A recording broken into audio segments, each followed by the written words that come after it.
Senhor presidente, senhores deputados, eu subo à tribuna nesta tarde, última sessão deste ano de 2016, para prestar uma singela homenagem a Dom Paulo Evaristo Arnes, que faleceu nessa madrugada e é, sem dúvida, um ícone da Igreja Progressista no Brasil. Num período, não só da história brasileira, mas da história da humanidade, pautado pelo fundamentalismo religioso, radicalismo, guerras. Mesmo no Brasil, as igrejas ampliam sua participação na política, às vezes a partir de alguns preconceitos não humanistas. Eu acho que Dom Paulo merece ser vista a sua vida, analisada em profundidade, porque ele serve como uma luz que, sem dúvida nenhuma, pode iluminar os caminhos das igrejas, não só no Brasil, mas em todo o planeta. Ele morreu na capital paulista com 95 anos. Estava internado no Hospital Santa Catarina desde o último dia 28, com problemas pulmonares. Nessa semana, havia sofrido uma piora em sua função renal e estava na UTI. A morte ocorreu por volta, não foi de madrugada, foi às 11h45 de hoje. Ao longo de sua vida, o frade franciscano Paulo Evaristo Arnes recebeu muitos epítetos. Foi chamado de cardeal da liberdade, bispo dos oprimidos, cardeal dos trabalhadores, bispo dos presos, bom pastor, cardeal da cidadania, guardião dos direitos humanos e tantos outros. Mas já ao final da vida, quando lhe perguntaram como gostaria de ser lembrado, deu uma resposta singela: amigo do povo. Como padre, bispo e cardeal, lutou pela liberdade, ficou ao lado dos trabalhadores e dos oprimidos, combateu em defesa dos direitos humanos, mas foi, sobretudo, exatamente como gostaria de ser lembrado, um amigo do povo. Nesta condição, subiu morros, frequentou favelas, incursionou pelas periferias e enfrentou os generais da ditadura para dar a proteção a perseguidos políticos, de religiosos a operários, de advogados a jornalistas. Quando o assassinato do jornalista Vladimir Herzog, por agentes do governo, em 1975, comandou na Catedral da Sé um culto ecumênico que, reunindo milhares de pessoas, acabou por se transformar num dos atos públicos mais significativos da luta contra o regime militar instalado 11 anos antes do país. O golpe de 64 colheu o frade franciscano dando assistência religiosa aos moradores dos morros de Petrópolis e Rio de Janeiro. Lá chegara depois de uma trajetória iniciada no dia 14 de setembro de 1921, quando nasceu na colônia de Forquilinha, região de Criciúma, em Santa Catarina. Teve 13 irmãos, quatro dos quais 3 filhas e um padre, se dedicaram também a carreiras religiosas, sendo Zilda Arnes, fundadora da Pastoral da Criança, que morreu no terremoto do Haiti em 2010, a mais conhecida. Ele estudou teologia e se especializou na patrística, a história e a filosofia dos primeiros séculos do cristianismo. Foi um homem muito culto. Nomeado bispo em 1966 por decisão pessoal do Papa Paulo VI, a quem conhecia em Roma, voltou à terra natal para ser ordenado ao lado dos colonos de Forquilinha.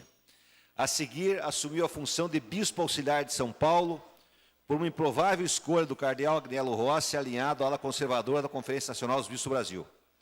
Como bispo auxiliar da região norte, a maior cidade brasileira, começou a visitar os presos comuns do Carandiru e, por designação do cardeal, foi ao presídio Tiradentes saber das condições de um grupo de frades dominicanos encarcerados por motivos políticos, entre eles Frei Beto e Frei Tito. Constatou que foram torturados e encontrou o Tito esvaindo-se em sangue. A partir desse batismo de sangue, assumiu em São Paulo a vanguarda da luta pelos direitos humanos e pela defesa dos presos políticos. Em outubro de 1970, foi designado titular do arcebispado em substituição ao cardeal Rossi, que foi servir em Roma. Outra vez, uma escolha pessoal de Paulo VI, o Papa que Dom Paulo mais admirou e de quem se aproxima em passagens de estudos pelo Vaticano. À frente da Igreja de São Paulo, aplicou ensinamentos do Concílio Vaticano II e transformou em ações concretas a opção preferencial pelos pobres, afirmada na Conferência Episcopal de Medellín, Colômbia, em 1968. A minha geração foi muito marcada pela presença de Dom Paulo Evaristo Arnes. Eu me formei na década de 70 na Universidade Federal do Paraná E foi nessa década, o primeiro movimento que se levantou contra o regime militar da sociedade civil organizada foi dos estudantes.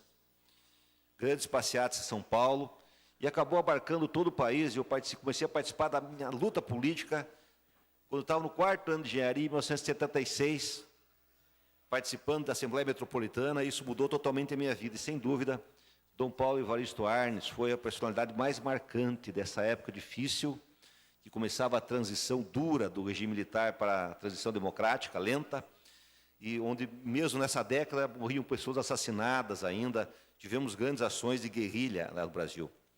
No encontro com o presidente Emílio Garrastazu Médici, ele decretou em 73 a cassação da Rádio 9 de Julho, tradicional emissora da Igreja de São Paulo. E teve uma conversa muito difícil com o presidente Emílio Garrastazu Médici, mas não impediu que a ditadura cassasse essa Rádio 9 de Julho, emissora da Igreja de São Paulo. Dom Paulo Evaristo desafiou as autoridades civis de São Paulo, de governadores afinados com a ditadura, a secretários de segurança e delegados de polícia, tentando preservar a vida e assegurar os direitos fundamentais dos presos políticos. Com base no exemplo de Paulo II no Vaticano, reproduziu na Arquidiocese de São Paulo a Comissão Justiça e Paz, em 1972, indo buscar o jurista Dalmo de Abreu Dallari para ser seu primeiro presidente. Paulo VI declaradamente o admirava e no consistório de 1973 elevou-o a cardeal. Foi a Comissão de Justiça e Paz que publicou nos anos 70 o livro de L. Bicudo sobre o Esquadrão da Morte, recusado por editoras comerciais. Um dos animadores das organizações de base, o Operário Santos Dias, presidente da Pastoral Operária, foi assassinado pela polícia com um tiro nas costas durante uma manifestação popular. O nome do operário, cuja sorte foi a mesma de Jesus Cristo pregado na cruz, nas palavras de Dom Paulo, tornou-se mais um símbolo da luta do cardeal, com a criação, anos mais tarde, do Centro Santos Dias de Defesa dos Direitos Humanos, hoje internacionalmente conhecido. Na prisão, Dom Paulo foi ainda visitar e procurar proteger sob o manto cardinalício sindicalistas e estudantes. No episódio de Vladimir Herzog, sua figura se agigantou. O regime militar fez de tudo para desqualificá-lo e ensaiou até manobras diplomáticas junto ao Vaticano por seu afastamento da Arquidiocese de São Paulo, mas foram esforços vãos. Nós sabemos que a história é muito complexa e surpreendentemente, Dom Paulo sofreu seu maior revés no período da restauração democrática no país, numa iniciativa cujas motivações mais profundas são até hoje mal explicadas.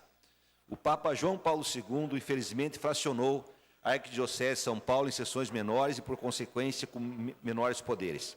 Mas, de qualquer maneira, senhor presidente, eu acho que, sem nenhuma dúvida, pela importância histórica, pelo papel, pela vida de Dom Paulo Evaristo Arnes, dedicado à transformação verdadeira da sociedade em profundidade, buscando construir uma sociedade fraterna, mais humanitária, mais igualitária, denunciando as injustiças, a miséria, e se colocando sempre no lugar das pessoas oprimidas, ele é um dos maiores símbolos da Igreja Católica Progressista do Brasil, da América Latina, e eu poderia dizer do mundo.